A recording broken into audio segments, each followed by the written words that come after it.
Hello বন্ধুরা, কেমন আছেন সবাই? সিনেমা প্রেমীদের জন্য, বিশেষ করে রকিং স্টার যশ ইয়াশ এর ফ্যানদের জন্য চলে এলো এক বিরাট ধামাকা। কেজিএফ এর মহাসাফল্যের পর আমরা সবাই অধীর আগ্রহে অপেক্ষা করছিলাম যে রকি ভাই এবার কি নিয়ে আসছেন। অবশেষে অপেক্ষার অবসান ঘটিয়ে অফিসিয়াল প্রোমো চলে এসেছে। ভাইরে ভাই, ক্রেজটা একবার দেখুন। রিলিজ হওয়ার মাত্র 6 ঘন্টার মধ্যে এতে অর্ধ 4 মিলিয়নেরও বেশি ভিউজ চলে এসেছে। স্ক্রিনশিটের নিচের দিকে তাকালেই আপনারা এই ক্রেজি ভিউজ কাউন্ট দেখতে পাবেন। এটাই হলো রকিং স্টার যশের আসল পাওয়ার।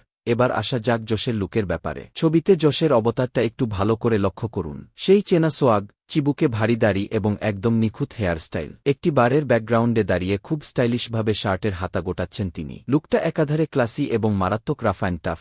পোস্টারে নিচে একটি দারুণ লাইন লেখা আছে, আ ফেয়ারি টেল ফর গ্রাউন্ড-আপস, কি অর্থাৎ বড়দের জন্য এক রূপকথা। সিনেমাটি পরিচালনা করছেন জাতীয় পুরস্কার কেজিএফের কমার্শিয়াল ধামাকার পর এমন একজন ক্লাসিক্যাল ডিরেক্টরের সাথে। সব মিলিয়ে থটসেকের এই লেডিজ ঝলকটি যশের ফ্যানদের হাইপকে 100 গুণ বাড়িয়ে দিয়েছে।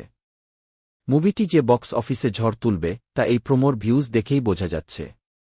স্পিকার, আপনাদের এই প্রমোশন এবং যশের নতুন লুক কেমন লাগল? তিনি কি রকি ভাইয়ের রেকর্ড ভাঙতে পারবেন? আপনাদের মতামত নিচে কমেন্ট বক্সে অবশ্যই জানান। ভিডিওটি ভালো লাগলে একটি লাইক দিন, বন্ধুদের সাথে শেয়ার করুন আর এই রকম সব লেটেস্ট মুভি আপডেট ও রিভিউর জন্য আমাদের চ্যানেলটি এখনই সাবস্ক্রাইব করে পাশে থাকা বেল আইকনটি চেপে দিন। দেখা হচ্ছে পরের ভিডিওতে। টাটা।